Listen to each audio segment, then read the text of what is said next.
కార్తీక మాసంలో శివాలయం ఎదురుగా ఒకతను బండిలో కొవ్వొత్తులు పెట్టుకొని అమ్ముతూ ఉన్నాడు. అప్పుడే ఆలయంలోకి వెళ్తున్నటువంటి ఆలయ అర్చక స్వామి క్యాండిల్స్ అమ్ముతున్నటువంటి వ్యక్తిని చూసి, ఒరే అబ్బాయి ఎందుకురా క్యాండిల్స్ పెట్టుకున్నావు ఇక్కడ అని అంటే, చాలా మంది వస్తుంటారు కదండి, వాళ్ళు కొనుక్కుంటారు, శివాలయం ఈ కార్తీక మాసం కదా, దీపాలు పెట్టుకుంటారు కదా అని అన్నాడు. ఒరే నాయన, ఎవ్వరు కొనుక్కోర్రా, నీ బేరం అంతా వృధా అవుతుంది, నీ సమయం అంతా వృధా అవుతుంది, వచ్చిన దారిని వెళ్ళిపోవాలంటే, భలేవారండి ఇంతమంది వస్తుంటారు కదా, ఎవరో ఒకరు కొనుక్కుంటారు అన్నాడు. సరే నీ కర్మ అని అర్చక స్వామి వెళ్ళిపోతాడు. తర్వాత భక్తులు రావడం అనేటువంటిది జరుగుతూ ఉంటుంది. రాత్రి వరకు వేచి ఉంటాడు. ఒక్క క్యాండిల్ అమ్ముడు, అందరూ వెళ్ళిపోతారు.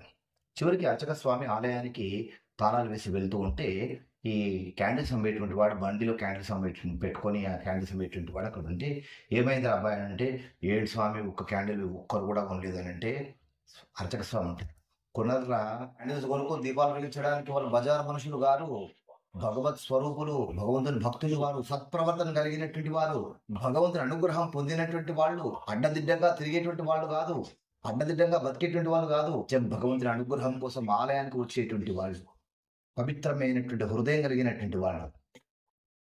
అంతే, బండి వేసుకొని క్యాండిల్ తీసుకొని వెళ్ళిపోయాడు.